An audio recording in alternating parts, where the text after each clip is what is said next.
Hello guys, this is Suman your best teacher. कैसे हैं आप सब? आई होप सब अच्छे होंगे और अपनी सीटेट की प्रिपरेशन को काफ़ी बेस्ट वे में कंटिन्यू कर रहे होंगे। जैसा कि आपको पता है कि महासंग्राम की सीरीज़ में हमारा 15th पार्ट है, जिसमें हम 6 फरवरी 2023 के पेपर को कंप्लीट करेंगे।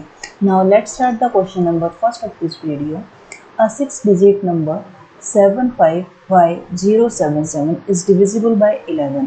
तो आपको वैल्यू निकालनी है 2y+3 की, यानी कि फर्स्ट ऑफ ऑल आपको वैल्यू निकालनी है यहाँ से y की। तो जिसके लिए हमें डिविजिबिलिटी रूल पता होना चाहिए 11 का क्या होता है। तो 11 का जो डिविजिबिलिटी रूल होता है वो हमारे पास होता है ओड नंबर प्लेसेस की डिजिट्स का सम माइनस इवन प्लेसेस के डिजिट का सम हमारे पास या तो 0 आए या फिर मल्टीपल ऑफ 11 आए। सो यहाँ से मैं ओड प्लेसेस के डिजिट का सम करूँ तो मेरे पास होगा 7 y and 7। क्लियर है? That means 7 + y + 7 odd places के डिजिट का सम माइनस इवन प्लेसेस के डिजिट का सम, दैट मीन्स 5 + 0 + 7, 5 + 0 + 7। तो ये जो कैलकुलेशन करके मेरे पास आए या तो ये 0 हो या फिर वो क्या हो, मल्टीपल ऑफ 11 होना चाहिए हमारे पास, मल्टीपल ऑफ 11। क्लियर है? सो यहाँ से 7 + 7 14 + y माइनस 7 और 5 हमारे पास होगा 12। ये हमारे पास आना चाहिए 0 या फिर मल्टीपल ऑफ 11। सो 14 - 12 मेरे पास होगा 2 + 1। क्लियर है? तो यहाँ मुझे देखो, इसको 0 बनाने के लिए तो मेरा y या तो मेरे पास 0 हो सकता है या फिर मैं इसको 11 बनाऊँ तो मेरे पास y की जो वैल्यू है वो 9 हो सकती है। क्लियर है? ये दो वैल्यू हो सकती है। हम छोटे से छोटे के लिए पता करते हैं क्योंकि 11 भी तो 11 का ही मल्टीपल है। आगे तो हम कितने भी बड़े नंबर्स यहाँ ले सकते हैं। क्लियर है?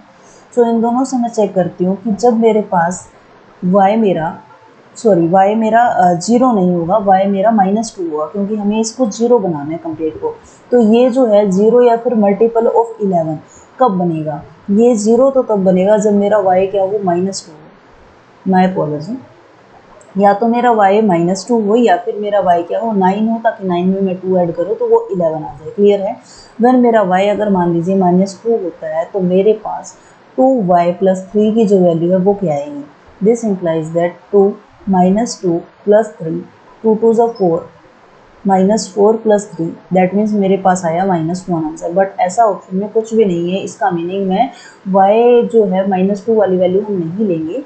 व्हेन y = 9 अगर हम लेते हैं तो मेरे पास 2y + 3 की क्या वैल्यू आएगी? दिस इम्प्लाइज दैट 2 y के प्लेस पे हम पुट करेंगे 9 + 3, 9 2 ज़ा 18 + 3 हमारे पास आएगा 21। So option number 4 is our answer. Now next question is x की वैल्यू हमारे पास है 4/7 एंड y की वैल्यू हमारे पास है -11/50। तो हमें रेसिप्रोकल निकालना है x + y का। सो पहले हम x + y की वैल्यू निकाल लेते हैं। हमारे पास क्या आएगी? x की वैल्यू हमारे पास है 4/7 प्लस y की वैल्यू मेरे पास है 11/15। क्लियर है? So this implies that 4/7 - 11/15 LCM अगर हम लेंगे तो 7 × 15 ही मेरे पास आएगा। क्लियर है? तो इन दोनों को अगर मैं 7 से डिवाइड करूँ मेरे पास 15 बचेगा। 15 4 ज़ा 60 -15 को मैं इन दोनों से डिवाइड करवाऊँ तो मेरे पास बचेगा 7। तो 11 7 ज़ा हमारे पास होता है 77। So this implies that minus के मेरे पास आएगा 17 डिवाइडेड बाय 15 7 ज़ा हमारे पास होता है 105। क्लियर है? ये हमारे पास वैल्यू आई है x + y की। हमें निकालना है रेसिप्रोकल ऑफ x + y। सो हम क्या करेंगे? न्यूमरेटर को डिनोमिनेटर में चेंज कर देंगे और डिनोमिनेटर को न्यूमरेटर में चेंज कर देंगे। क्लियर है? सो ऑप्शन नंबर हमारे पास आंसर चेक करें 105 divided by -17। So option number second is our answer. Now next question is the difference between the LCM and HCF of these number. तो हम इन numbers का LCM और HCF निकालें तो निकालते हैं पहले हम एचसीएफ।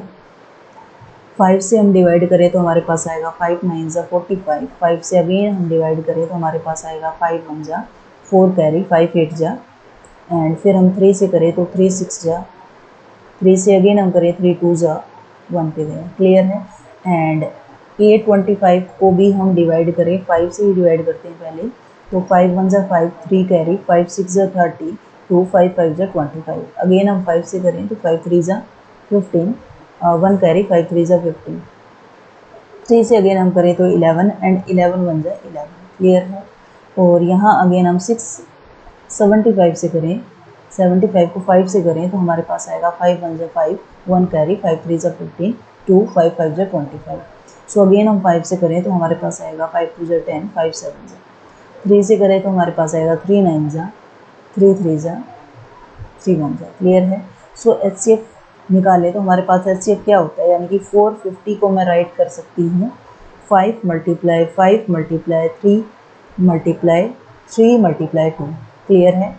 एंड 825 को हम चेक करें तो उसको हम राइट कर सकते हैं प्राइम फैक्टराइजेशन की फॉर्म में 5 मल्टीप्लाई 5 मल्टीप्लाई 3 मल्टीप्लाई 11। एंड हमारे पास है 675 जिसको हम राइट कर सकते हैं प्राइम फैक्टराइजेशन की फॉर्म में 5 multiply 5 multiply 3 multiply 3 multiply 3, clear है। तो HCF जो होता है हमारे पास वो होता है highest common factor. That means ये जो 5 है वो तीनों में कॉमन आ रहा है और हमारे पास ये 5 है ये भी तीनों में कॉमन आ रहा है और एक हमारे पास 3 जो है वो तीनों में कॉमन आ रहा है। दैट मीन्स मेरा जो HCF होगा वो हमारे पास होगा 5 मल्टीप्लाई 5 मल्टीप्लाई 3, ठीक है। 5 5 जो 25 और 25 3 से हमारे पास होगा 75, क्लियर है। LCM हमारे पास होता है लिस्ट कॉमन मल्टीपल, यानी कि 5 तीनों में है, 5 तीनों में है, 3 तीनों में, ये तो आएगा लिस्ट कॉमन मल्टीपल, कॉमन भी आना चाहिए इसके अंदर। यानी कि 3 और 3 में चेक करूँ तो वो इसमें भी है ना, तो 3 आएगा। और सिंगल टाइम मेरे पास बचा हुआ है 2 एंड हमारे ये 11 था मेरे पास, तो हमारे पास एक 11 बचा हुआ है, एक मेरे पास ये 3 बचा हुआ है। यानी कि लिस्ट कॉमन मल्टीपल पेयर के बाद जितने भी बच जाए ना वो सभी हमें लेने होते हैं। तो यहाँ से मेरे पास आएगा 5 5 जा 25, 3 3 जा 9, 9 3 जा 27 एंड 11 2 जा 22, क्लियर है। सो अब इन तीनों आएगा 7 5 जा 35, 3 कैरी एंड 7 2 जा 14 और 3 मेरे पास 17, 2 5 जा 10, 2 2 जा 4 और 1 5, क्लियर है। तो 5 7 6 इसको अब हम मल्टीप्लाई करें 22 से तो 2 5 जा 10, 2 4 जा 2 7 जा 14 एंड 1 कैरी 15, 2 6 जा 12 और 1 13 हमारे पास, क्लियर है। अगेन हम 2 से करेंगे तो यही नंबर मेरे पास आएगा, तो हमारे पास बचेगा 0 5 8 4 एंड 1।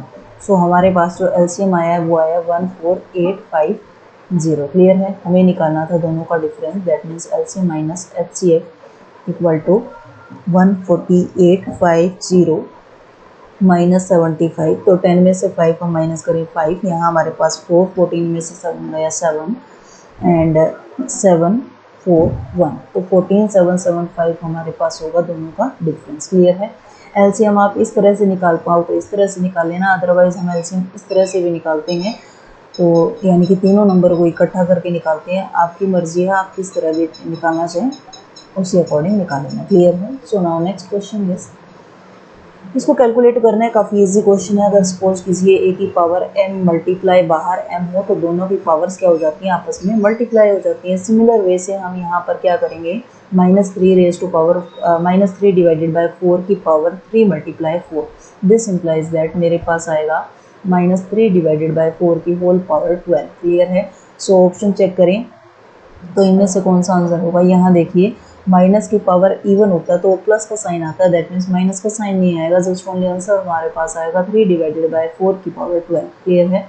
सो ये हमारे पास हो ही नहीं सकता, ये भी नहीं हो सकता, इसमें माइनस का साइन ये भी नहीं होगा। So option number 4 is our answer. Now next question is the value of, इसकी वैल्यू हमें निकालनी है। तो डिवाइड के बाद, अगर डिवाइड को आपने मल्टीप्लिकेशन में चेंज करना है तो डिवाइड के बाद वाला नंबर रेसिप्रोकल हो जाएगा, क्लियर है। तो 1 मल्टीप्लाई, इसका मीनिंग क्या आएगा, 3 2 जा 6, 6 एंड 2 हमारे पास आएगा 8/3।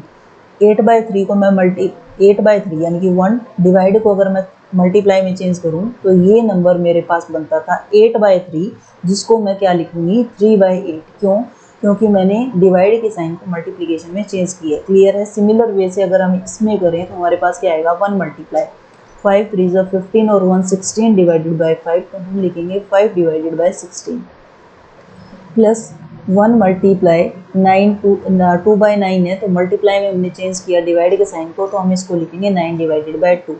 फाइनली अगर 1 से मल्टीप्लाई करेंगे तो वही नंबर हमारे पास अगेन वापस आएगा 5 divided by 16 and 9 divided by 2। Through out अगर मैं एलसीएम लेती हूँ तो मेरे पास आएगा 16, 8 2 16, 3 2 6 प्लस 5 प्लस यहाँ पे आएगा 2 8 16 और 8 9 72। क्लियर है।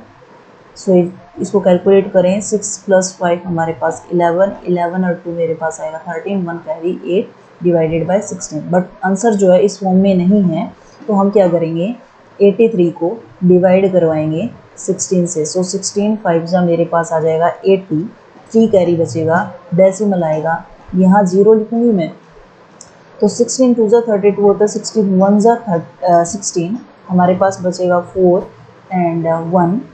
ओके, सो 1 0। अब यहाँ से देखिए ये आंसर नहीं हो सकता, ये नहीं हो सकता, क्योंकि 5.1 मेरे पास आ चुका है। क्लियर है। अब इन दोनों में मैं चेक करूँ, अगर हम 8 से करते हैं तो हमारे पास क्या आता है, 8 6 48, 4 कैरी, 8 1 8, 8 और 4 मेरे पास कितना बनता है, 12 ही बनता है। क्लियर है। यानी कि इस नंबर से छोटा है, दैट मीन्स ये मेरे पास आंसर नहीं हो सकता। So option number second is our answer. Now next question is x y z are 3 natural numbers such that, हमारे पास ये नंबर, ये 3 इक्वेशन हमारे पास गिवन है और हमें निकालनी है वाई जेड माइनस एक्स की वैल्यू निकालनी है। क्लियर है। सो यहाँ से मेरे पास X square plus 2xy plus Y square equal to 100 given है, एंड हमारे पास यहाँ से Y square plus 2yz plus Z square equal to 256 given है। क्लियर है। इन दोनों को सोल्व करते हैं पहले। अब ये जो मेरे पास बनता है वो x प्लस वाई का होल स्क्वायर बनता है ना, और 100 को हम राइट कर सकते हैं 10 का होल स्क्वायर, तो स्क्वायर से square root cancel, that means मेरे पास x प्लस वाई की जो वैल्यू आई है वो आ गई 10। क्लियर है। इक्वेशन नंबर 1 का नाम दे देते हैं इसको। सिमिलर वे से यहाँ मैं चेकआउट करूँ तो यहाँ मैं इसको y प्लस जेड का होल स्क्वायर हम राइट कर सकते हैं इक्वल टू 256 को हम लिख सकते हैं 16 का square. Got it. So square से स्क्वायर कैंसिल आउट, सो मेरे पास y प्लस जेड की जो वैल्यू मिल गई है वो 16 मिल गई। Equation number second. नाउ अब थर्ड जो ये गिवन है, देखिए x square plus Y square plus Z square plus 2xy plus 2yz plus 2zx, ये मेरे पास फॉर्मूला बनता है x plus y plus z का होल स्क्वायर, और 400 को हम राइट कर सकते हैं 20 का होल स्क्वायर। सो स्क्वायर से square root cancel, this implies that मेरे पास x plus y plus z जो बन गया इक्वल टू 20। ये इक्वेशन नंबर मेरी थर्ड है। सेकंड और थर्ड का यूज़ करूँगी, यानी कि y प्लस जेड की वैल्यू मैं यहाँ 16 पुट करूँ तो मेरे पास x की जो वैल्यू आ जाएगी वो 20 माइनस 16, यानी कि x मेरे पास आ गया 4। क्लियर है। अब मैं इक्वेशन नंबर फर्स्ट में x की वैल्यू सब्स्टिट्यूट करूँ तो मेरे पास y की वैल्यू आ जाएगी 10 माइनस 4, यानी कि 6। क्लियर है। और मैं सेकंड इक्वेशन में y की वैल्यू सब्स्टिट्यूट कर दूँ तो z की वैल्यू मेरे पास आ जाएगी 10। आई होप इतना आपको समझ आ गया होगा। क्लियर है। अब हमें वैल्यू निकालनी किसकी है, वाई जेड माइनस एक्स की वैल्यू हमें निकालनी है। y की वैल्यू मेरे पास है 6 एंड z की वैल्यू हमारे पास है 10 माइनस x की वैल्यू हमारे पास है 4। So this implies that 6 10 60 minus 4, this implies that 56 हमारा आंसर होगा। So option number first is our answer. Now next question is which of the following equations is satisfied by the solution of the equation. हम इसको calculate करके x की value निकालते हैं। Clear है। जो भी x की वैल्यू आई वो चेक करेंगे ऑप्शन में से सेम x की वैल्यू कौन सी आती है। क्लियर है। और या फिर आप क्या करें, ऑप्शन से अगर चेक करना चाहें तो x की वैल्यू निकालना, वो सब्स्टिट्यूट करना, दोनों बोथ साइड अगर सेटिस्फाई होते हैं तब आप इसमें पुट करके देख सकते हो, या फिर यहाँ से x की वैल्यू निकालना और यहाँ इक्वेशन में पुट करके देखना। तो मुझे तो ये लगता है कि सबसे कम टाइम ये वाला पार्ट लेगा मेथड जो मैं आपको करवा रही हूँ। तो क्रॉस मल्टीप्लाई करें तो जब 4.5 पॉइंट हटाऊँ तो बाई में क्या आ जाएगा, 45/10 आएगा। क्लियर है। और मैं 2 को फिर 45 से मल्टीप्लाई करूँ तो 90 आएगा। बाई के 0 से 0 कैंसिल, तो मैं डायरेक्ट यहाँ राइट कर रही हूँ। जब हम 4.5 को 2 से मल्टीप्लाई करेंगे तो 9 आएगा। क्लियर है। माइनस का साइन था already. So 2x equal to -9 + 7। So 2x की वैल्यू मेरे पास यहाँ से आती है -2 और x की वैल्यू फाइनली हमारे पास आती है 1। क्लियर है। अब हम इनको चेक करके देखेंगे किस में मेरा आंसर जो है -1 आता है x का। फर्स्ट ऑप्शन को अगर मैं चेक करूँ तो मल्टीप्लाई वाली चीज़ अगर इस साइड जाएगी तो बाय में चल जाएगी, दैट मीन्स x की वैल्यू यहाँ से -1/8 आती है, तो ये तो कभी भी मेरा आंसर नहीं हो सकता। सो सेकेंड ऑप्शन को मैं चेक करूँ तो 2x प्लस के 3 को राइट हैंड साइड पे हम शिफ्ट करेंगे तो -4 होगा। फिर यहाँ से मेरे पास 2 की x की जो वैल्यू आएगी वो -2 आएगी, ये भी मेरा आंसर नहीं हो सकता। सो यहाँ से हम चेक करें तो मेरे पास क्या आएगा, 3x इक्वल टू प्लस के 2 को मैं राइट हैंड साइड पे शिफ्ट करूँगी तो मेरे पास आएगा -3। सो यहाँ से मेरे पास x की वैल्यू -1 बन गई है। So option number 3 is our answer. यहाँ से चेक कर लेना, x की वैल्यू नहीं आएगी -1, बट मैं करवा देती हूँ आपको चेक। 5x = 6 -1 तो मेरे पास आएगा 5। So this simplifies that x की वैल्यू मेरे पास यहाँ से आती है 1। Now next question is a factory requires 84 machines to produce a certain number of article in 126 days। क्या कहता है कि एक फैक्ट्री जो है अगर 84 मशीन और 120 डेज में यूज़ करें तो टोटल एक आइटम तैयार करते हैं। हम ये सपोज करते हैं, क्लियर है। तो हम टोटल वर्क डन निकालें, टोटल वर्क डन किस चीज़ का कि 84 मशीन 126 डेज में कितने आर्टिकल्स तैयार कर देती है, वो चीज़ आई है हमारे पास, क्लियर है। अब ये टोटल काम आ गया मेरे पास 84 मशीन का, जो 84 मशीन है 126 डेज में किया है। हाउ मैनी मोर और less machines would be required to produce the same machine of machine in 108 days। अब यहाँ से हम चेकआउट करें ना, देखो 126 डेज हैं और 84 मशीन है। अब इसमें कहा कि कितनी ज़्यादा या कितनी कम मशीनें चाहिएंगी अगर हम 108 डेज में उसी काम को कंप्लीट करें। Same number of less machine would be required to produce the same number of machine in 108 days, clear है। तो हम निकालें तो टोटल वर्क डन मेरे पास आ गया। आगे हम निकालें तो total work done next part में हम देखें तो टोटल वर्क डन मेरे पास इतना है। अब नंबर ऑफ मशीन हमें निकालनी है कि 108 डेज में अगर उस काम को कंप्लीट करना है तो नंबर ऑफ मशीन्स कितनी चाहिए, जिसको मैंने एक्सलेट कर लिया, क्लियर है। सो मल्टीप्लाई में 108 पड़ा है, डिवाइड में चला जाएगा 84 मल्टीप्लाई 126 डिवाइडेड बाय 108। 2 से कैंसिल आउट करें हम तो हमारे पास आएगा 2 4 जाए 2 2 जा 20 2 2 जा 4 2 5 जा 2 4 जा एंड 2 2 जा 2 7 जा 2 2 जा 4 2 1 जा 1 3 7 जा 3 9 जा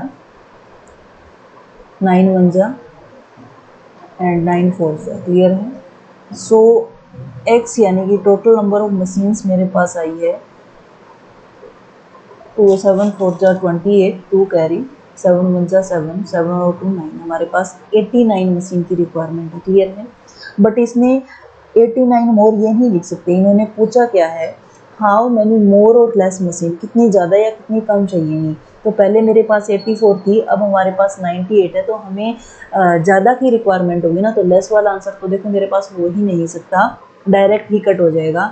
98 मोर मशीन नहीं चाहिए मेरे को, टोटल 98 चाहिए, तो हमें तो डिफरेंस निकालना है। तो हमारे पास क्या आ जाएगा 14 more. So option number 3 is our answer.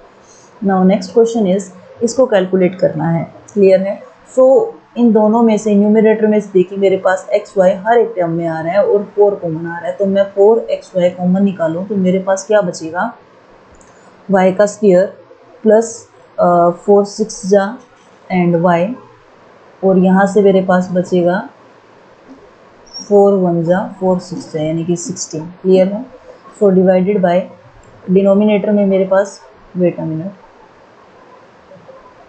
Denominator में मेरे पास क्या बचेगा, यहाँ दोनों से 2 कॉमन आ रहा है और 1 कॉमन आ रहा है मेरे पास x, तो अंदर मेरे पास बचेगा y and plus a, clear है। सो x से x कैंसिल आउट 2 2 जा 4, तो मेरे पास बचा यहाँ से 2y। अंदर हम इस क्वाड्रेटिक इक्वेशन को सोल्व करें तो y plus 8 and y minus 2, yes. अगर इन दोनों को मल्टीप्लाई करें ना y square and 8y minus 2y 6y और 8 2 जा 16, तो इस क्वाड्रेटिक इक्वेशन को हम सोल्व करें तो इसके पेयर बनेंगे ये y प्लस 8 डिवाइड में पड़ा था, सो दोनों को डिवाइड कर देंगे। सो हमारे पास फाइनली आंसर बचेगा 2y y minus 2। So option number 2 is our answer. Now next question is, if the coefficient of xy and xy in the sum of the expression, यानी कि इसका और इसका मैं अगर सम करती हूँ तो उसका x का जो कोफिशिएंट उसका p बोला गया है, y का जो कोफिशिएंट होगा q एंड xy का जो कोफिशिएंट होगा उसको r बोला गया है, तो हमें वैल्यू निकालनी है p plus q minus r। सो 5x minus 7y plus 2, clear है। इसको मैंने ऐड करना है 3y minus 4x plus 2y sorry 2xy में ऐड करना है हमने 2x minus 3xy minus 1। Clear है? तो हमें x का कोफिशिएंट होगा, उसको p बोला गया है, तो जस्ट ओनली मैं x वाले लाइक टर्म्स को इकट्ठा कर लिए 5x minus 4x and plus का 2x। देखो 5x में से 4x माइनस करेंगे तो 1x बचेगा, और 1x में मैं 2x ऐड करूँ तो मेरे पास बचेगा 3x। क्लियर है? एंड y यानी कि p की वैल्यू में यहाँ से देखूँ तो x का जो कोफिशिएंट है वो मेरे पास p है। अब y वाली टर्म्स को इकट्ठा करें तो माइनस के 7y प्लस के 3y, तो यहाँ से मेरे पास बनता है माइनस के 4y। अब यहाँ y कोई टर्म है नहीं तो मेरे पास क्या बचेगा, माइनस के 4y। अब जो q है सॉरी जो y है वो मेरे पास क्या है, y का जो कोफिशिएंट है वो मेरे पास q है, सो मेरे पास q की वैल्यू आ जाएगी यहाँ से -4। और xy के कोफिशिएंट को r बोला गया, तो यहाँ मेरे पास कोई भी xy का कोफिशिएंट नहीं है, यहाँ xy की टर्म है, तो 2xy माइनस के 3xy हमारे पास बचेगा माइनस के xy। क्लियर है? तो मेरे पास जो r की वैल्यू आएगी वो आएगी हमारे पास -1। तो हमें वैल्यू निकालनी है p plus q minus r। सो p की वैल्यू मेरे पास है यहाँ 3, q की वैल्यू हमारे पास -4 और r की वैल्यू -1 है, बट यहाँ माइनस है ऑलरेडी से तो प्लस का 1 आ जाएगा। क्लियर है? 3 प्लस 1 4 माइनस का 4 तो कैंसिल आउट हो जाएंगे। फाइनली जो मेरे पास आंसर बचेगा वो 0 होगा। So option number second is our answer. Now next question is number of vertices faces edges of a polyhedron are respectively 10x and 15। तो आपको वैल्यू निकालनी है 3x माइनस 8 की। तो मैंने आपको एक फॉर्मूला बता रखा है, लगभग हर पेपर में ये क्वेश्चन रिपीट होता है। फेसेस प्लस वर्टिसेस हमारे पास क्या होता है, एजेस प्लस 2 होता है। क्लियर है? तो फर्स्ट हमें क्या दिया हुआ है, वर्टिसेस दिया हुआ है, तो वर्टिसेस हमारे पास है 10। क्लियर है? फेसेस हमारे पास हैं x, तो फेसेस की जगह मैंने लिख दिया x। ठीक है? और एजेस हमारे पास है 15 प्लस 2, तो यहाँ से मैं x की वैल्यू निकालूँ तो मेरे पास क्या आएगी, 15 प्लस 2 हमारे पास होगा 17, प्लस के 10 को यहाँ शिफ्ट करूँ तो माइनस का 10। सो x की वैल्यू हमारे पास आ गई 7। हमें वैल्यू निकालनी है 3x माइनस 8 की, तो 3 मल्टीप्लाई 7 माइनस 8, 7 3 ज़ा 21 माइनस 8। क्लियर है? तो यहाँ से मैं माइनस करूँ तो 11 में से हम 8 माइनस करेंगे 3 और 1 13 मेरा आंसर होगा। So option number first is our answer. Now next question is the two interior angle on the same side of the transversal intersecting two parallel lines are in the ratio 2:7। देखिए क्या कहते हैं कि दो parallel line है आपके पास और एक ट्रांसवर्सल उसको कट करता है। क्लियर है? The two interior angle on the same side पे दो इंटीरियर एंगल हैं, उन दोनों का रेशियो गिवन है 2:7। अगर रेशियो कंटीन्यूएंट में x सेलेक्ट करूँ तो मेरे पास एक एंगल होगा 2x और दूसरा एंगल मेरे पास होगा 7x। ठीक है? और ये प्रॉपर्टी है कि अगर दो इंटीरियर एंगल का सम है ना जो ट्रांसवर्सल के सेम साइड पे, और ऐसा ट्रांसवर्सल जो दो पैरेलल लाइन को कट करता है, तो उन दोनों का सम जो हमारे पास होता है वो हमारे पास होता है 180 डिग्री। क्लियर है? सो यहाँ से मेरे पास आया 9x इक्वल टू 180 डिग्री। हम वैल्यू निकाल लेते हैं x की, तो 9 2 18 20 वैल्यू है। क्लियर है? तो पहला एंगल मेरे पास होगा 2 2 4 यानी कि 40 डिग्री, और दूसरा एंगल मेरे पास होगा 7 2 14 0। क्लियर है? अब इन दोनों का एडिशन हम करें तो 80 आना चाहिए। तो आगे देखिए क्वेश्चन में क्या कहता है, if the greater angle is y, अगर ग्रेटर एंगल y है दैट मीन्स यानी कि y की वैल्यू मेरे पास 140 होनी चाहिए, 140 डिग्री। तो हमें वैल्यू निकालनी है 3y माइनस 40 डिग्री की। दिस इम्प्लाइज दैट 3y के प्लेस पे मैं 140 डिग्री पुट करूँ तो -40। अब कैलकुलेशन करें, 14 3 ज़ा 48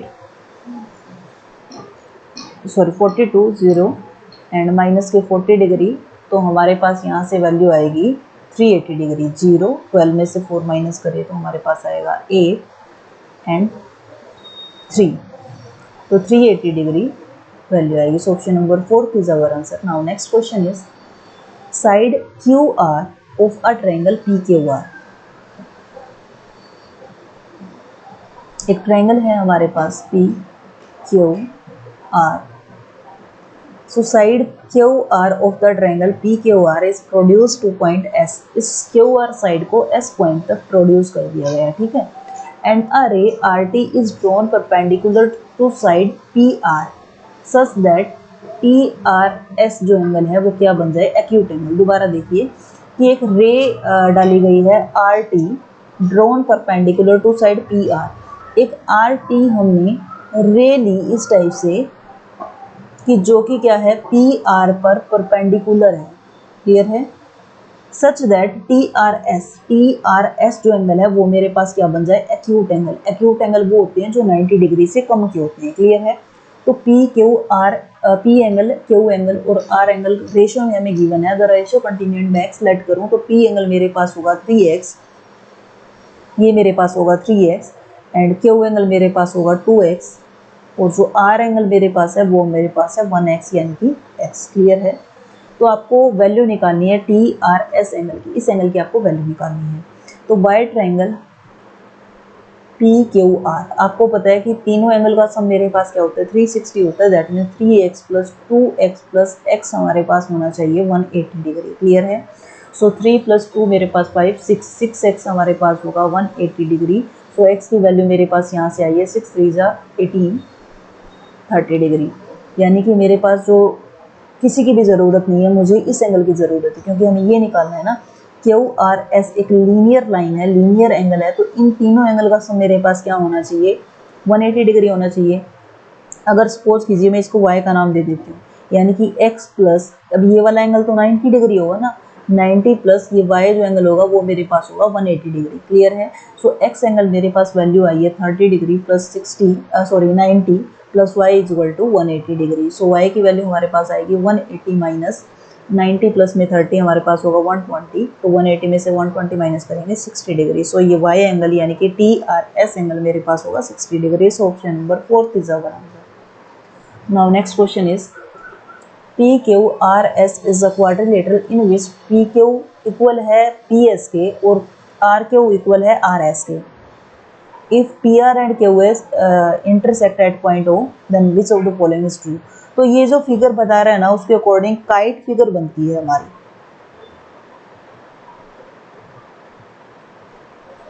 इस टाइप से। तो क्या कह रहे हैं P Q R और S हमारे पास एक क्वाड्रिलेटरल है। क्वाड्रिलेटरल होता है 4 लाइन सेगमेंट की बनी हुई है क्लोज फिगर, जिसमें PQ PS के इक्वल है, ये PQ इक्वल है PS के, एंड RQ जो है वो इक्वल है RS के, क्लियर है। तो ऐसी फिगर हमारे पास काइट बनती है, और जिसकी क्या जो करेक्टरिस्टिक्स होती हैं, इसके जो डायगोनल्स होते हैं ना वो एक दूसरे को 90 डिग्री पे मीट करते हैं, क्लियर है। और जो बड़े वाला हमारे पास डायगोनल होता है वो छोटे वाले यानी कि दूसरे डायगोनल को बाइसेक्ट करता है, यानी कि दो इक्वल पार्ट में डिवाइड करता है, क्लियर है। अब ऑप्शन चेक करते हैं हमारे पास क्या दिया हुआ है। P R and Q S, P R and Q S are equal कभी नहीं हो सकते। देखो पी आर जो है वो बड़ा होता है डायगोनल क्यू एस से, सो ये ऑप्शन हो ही नहीं सकता हमारा आंसर। नेक्स्ट में कहता है P R and Q S are equal, तो ये भी नहीं होगा क्योंकि इक्वल तो है ही नहीं। अब आगे थर्ड पार्ट में देखिए, P R and Q S are perpendicular, P R और क्यू एस ये बात ठीक है कि वो परपेंडिकुलर है ईच अदर के, and O is the mid point of P R. कि सपोज कीजिए कि ये ओ पॉइंट पे बाइसेक्ट करते हैं, तो ओ पॉइंट पी आर का मिड पॉइंट है, तो बिल्कुल भी नहीं है। देखो गाइज ये तो है हमारे पास बड़ा और ये वाला छोटा है, यानी कि ओ पॉइंट पी आर को कभी मिड पॉइंट नहीं होगा, बाइसेक्ट नहीं मतलब मिड पॉइंट नहीं होगा, ओ पॉइंट पी आर को बाइसेक्ट नहीं करेगा। सेकंड में ये वाला नहीं है, फिर डायरेक्ट बात है कि हमारे पास ऑप्शन नंबर 4 ही सही होगा, बट चेक कर लेते हैं। P R and Q S perpendicular है to each other and O is the mid point of Q S. Yes, O mid point होता है क्यू एस का, बट ओ मिड पॉइंट नहीं होता पी आर का। So option number 4 is our answer, clear है। Now next question is diagonals of a parallelogram ABCD intersect each other at point O। तो एक parallelogram है आपके पास जिसके डायगोनल O पॉइंट पे मीट करते हैं।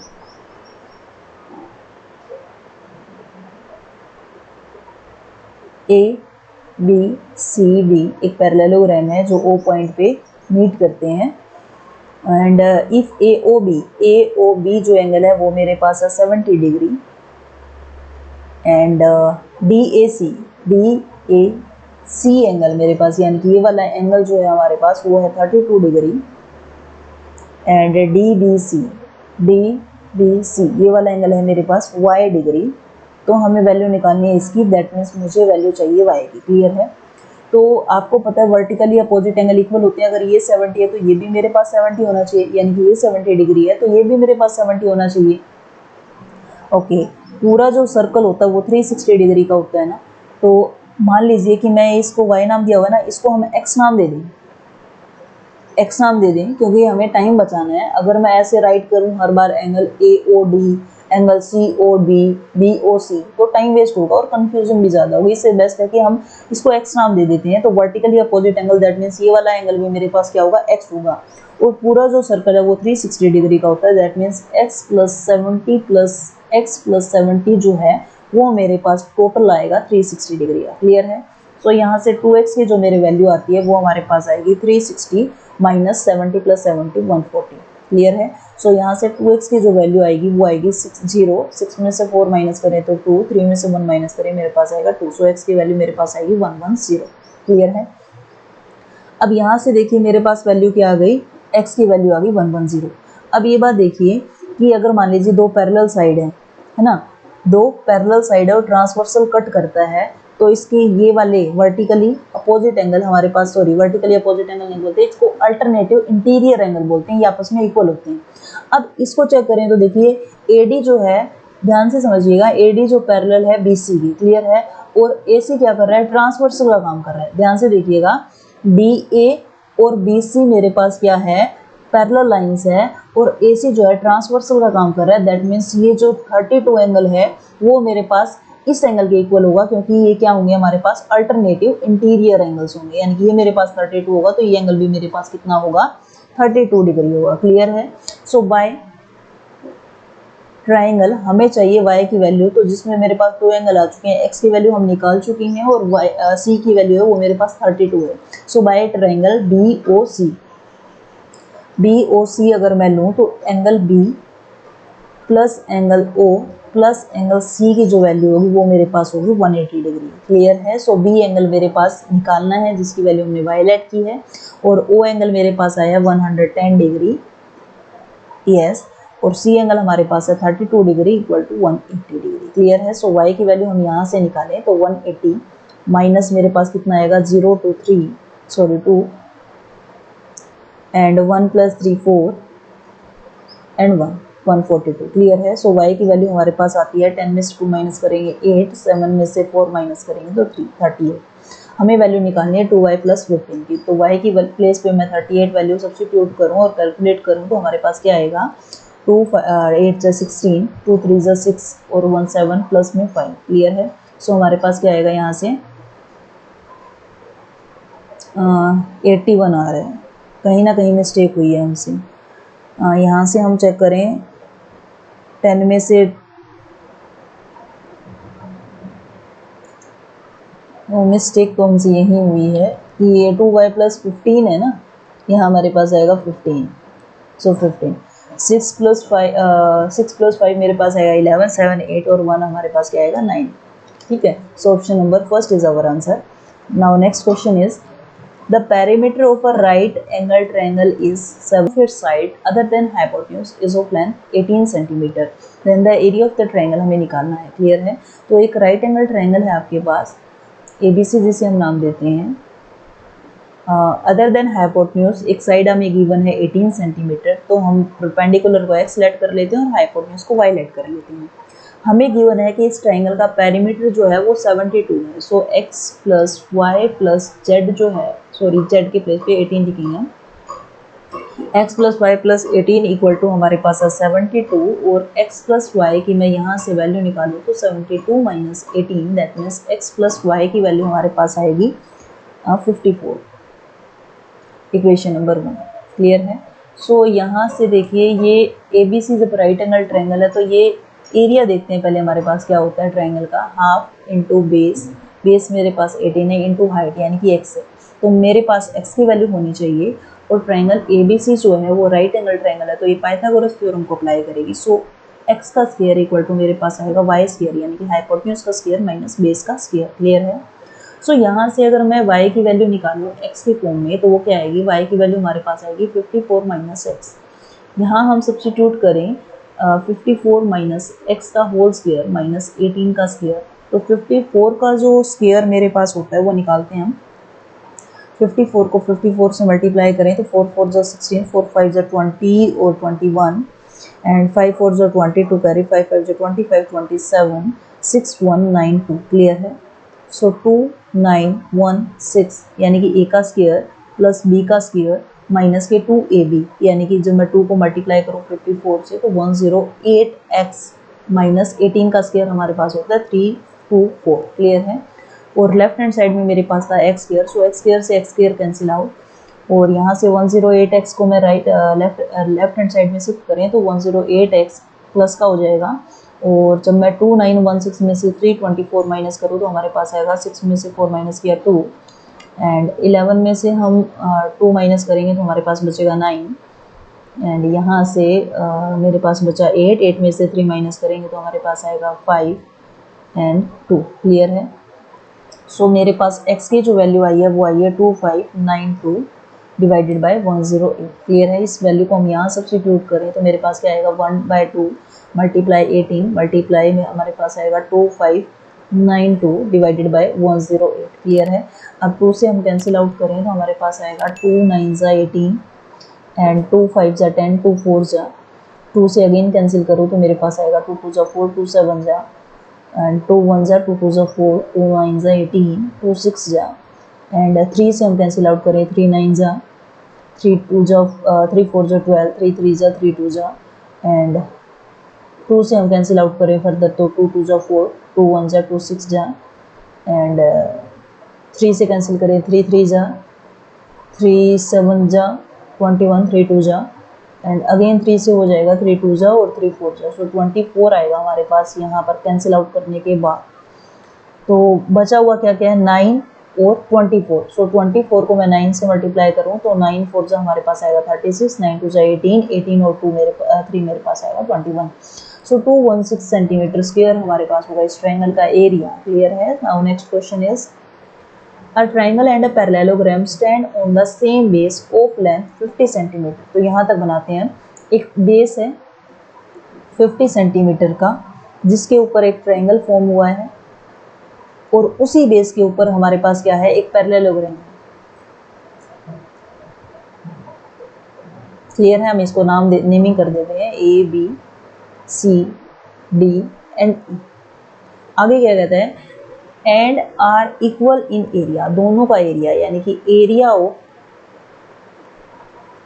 ट्रायंगल ABC इक्वल होगा area of triangle parallelogram, sorry area of parallelogram clear है ABCD।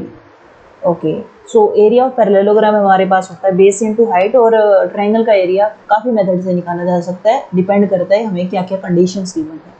If other sides of the triangle are 14 and 48, तो ट्रायंगल की जो अदर साइड है वो 48 है एंड हमारे पास है 14। सो इसको हम 14 लेट कर लेते हैं और ये हमारे पास होगा 48 क्लियर है। तो हमें निकालना है then the height of the parallelogram corresponding to the base 50 centimetre. तो इस 50 सेंटीमीटर के कोरस्पॉन्डिंग में हमें ये निकालनी है हाइट पैरेललोग्राम की। सपोज करते हैं हम इसको f का नाम दे देते हैं, हमें निकालना है df क्लियर है।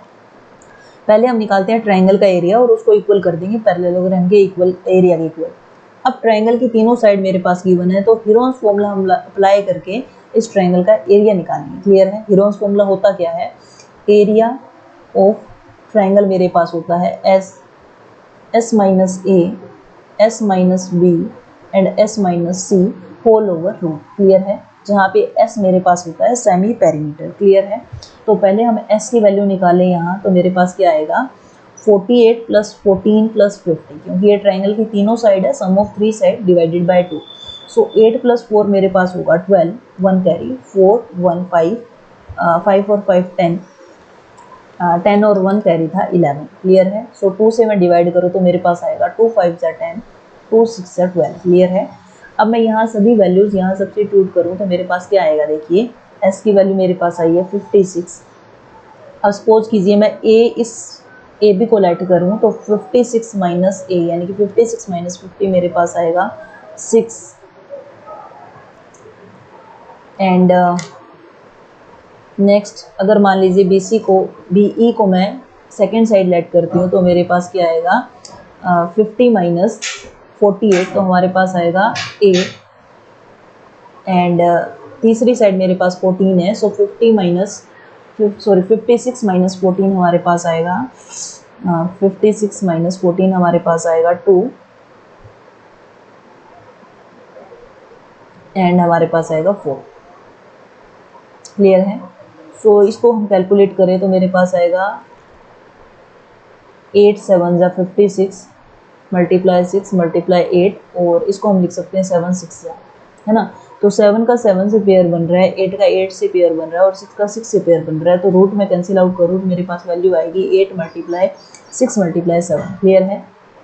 सो इसको यही रहने देते हैं हमारे पास। सो ये हमारे पास है एरिया ऑफ ट्रायंगल, क्या है 8 मल्टीप्लाई 6 मल्टीप्लाई 7। क्लियर है? और यहाँ से मैं एरिया ऑफ पैरेललोग्राम हमारे पास होता है बेस इंटू हाइट, तो बेस हमारे पास 50 है और हाइट मेरे पास है s। क्लियर है? सो 8 मल्टीप्लाई 6 मल्टीप्लाई 7 डिवाइडेड बाई 50 मेरे पास क्या होगी हाइट। यहाँ से हम कैंसिल आउट करें तो 2 4 जा 8 एंड 25 कैंसिल आउट करेंगे तो हमारे पास आएगा यहाँ 25 और इन तीनों को मैं मल्टीप्लाई करूँ तो हमारे पास आएगा 6 4 जा 24, 7 से मल्टीप्लाई करें 7 4 जा 28, 2 कैरी 7 2 जा 14 और 2 मेरे पास होगा 16। क्लियर है? So this implies that height हमारे पास आ गई 168 divided by 25 centimetre. So option number second is our answer. Now next question is the area of 3 adjacent faces of a closed cuboidal box are 120 cm, 60 cm and 72। तो एक cuboidal box हमारे पास है, इसमें हमारे पास 3 adjacent areas given है। Clear है? Suppose कीजिए मेरे पास लेंथ है, ये ब्रेड्थ है और ये मेरे पास हाइट है। क्लियर है? इमेजिन कीजिए कि ये रूम है, तो इसकी फ्रंट्स जो साइड है उसका एरिया हमें गिवन है, बेस का एरिया गिवन है और इस साइड वाली इसका गिवन है। क्लियर है? सो सपोज कीजिए मैं डिफरेंट कलर अगर यूज़ करूँ, सपोज कीजिए कि ये वाला जो है ये सामने वाला गिवन है हमें, इसका एरिया सपोज कीजिए एल बी होगा, सॉरी एल एच होगा, जो कि एल एच मेरे पास गिवन है 120 सपोज करते हैं। क्लियर है? Centimetre square. अब यहाँ से जो साइड का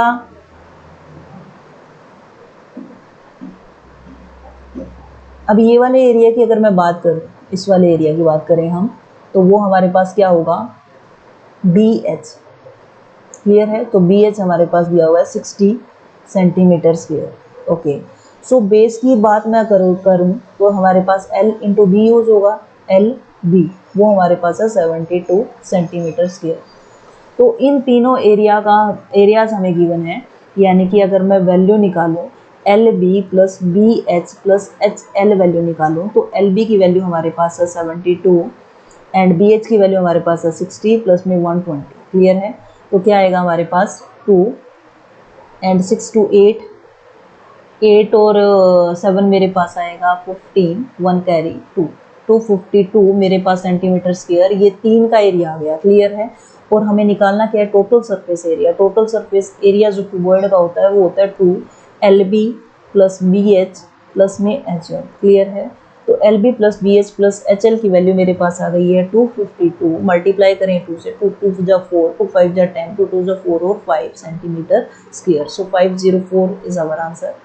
Now next question is, a card is thrown at random from a well-shuffled deck of 52 playing cards. Then the probability of getting neither a king nor a black card. तो total 52 cards हमारे पास होते हैं, जिसमें हमारे पास 13 के 4 pairs होते हैं। 13 cards 13 cards के और 13 कार्ड्स के हमारे पास होते हैं 4 पेयर्स। क्लियर है?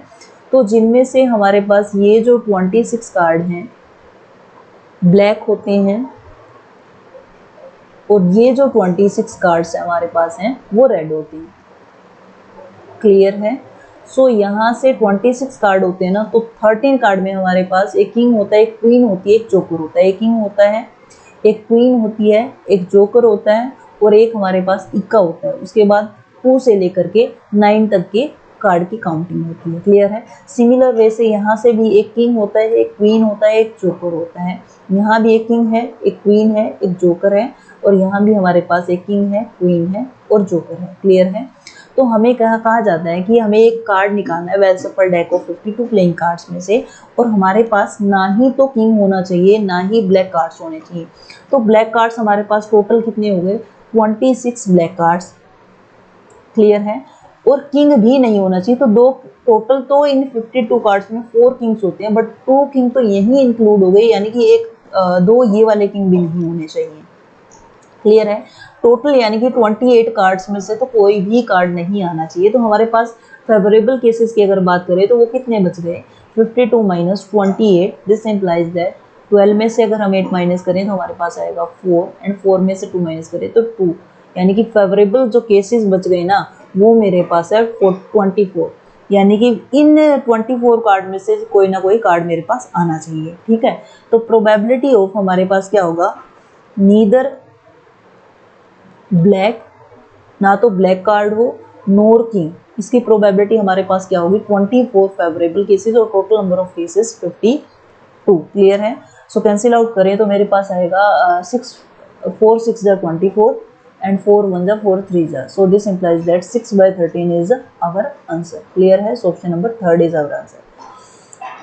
Now next question is the mean of the observation, इन सबकी मीन हमें 39 गिवन है। क्लियर है। So 29 plus x plus 1 plus 33 plus 44 plus x plus 3 plus x plus 6 plus 46, इन टोटल नंबर्स का मीन हमें गिवन है 39। अब नंबर कितने हैं, 1 2 3 4 5 6 7 नंबर है मेरे पास। क्लियर है। सो यहाँ से हम एडिशन करें तो 29 प्लस 1 30 मेरे पास, और 30 प्लस 33 हमारे पास आएगा 66, एंड 66 और 44 मेरे पास आएगा 110, 113, 119, एंड 119 प्लस 40 और ऐड करें तो हमारे पास आएगा 29, 39, 49, 59, 59 में हम 6 और ऐड करें तो हमारे पास आ जाएगा।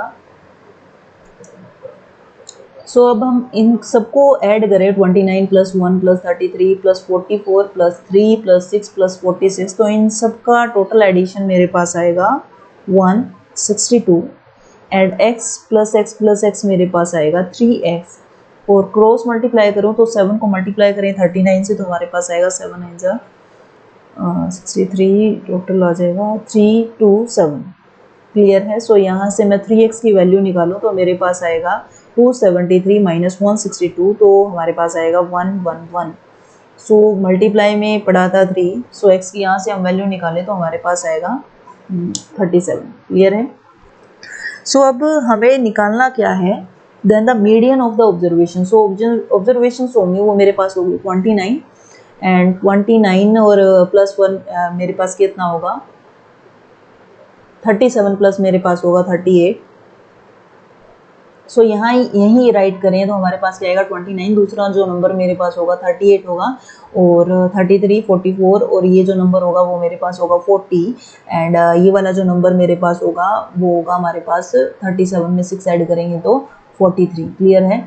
अब असेंडिंग ऑर्डर में हम इसे लगाएंगे तो हमारे पास नंबर्स क्या होंगे, 29 सबसे पहले होगा, फिर उसके बाद हमारे पास होगा 33, देन हमारे पास होगा 38, एंड फिर हमारे पास होगा 40, 43, 44 एंड 46। क्लियर है। सो हमें निकालना है इसमें मीडियन, तो हमारे पास 40 होगा मीडियन। मीडियन होता है जब हम नंबर्स को ऑब्जर्वेशन को असेंडिंग ऑर्डर में लगा दें और उसके बाद हमें मिडिल टर्म निकालनी है अगर टोटल ऑब्जर्वेशन हमारे पास ओड नंबर्स होती हैं।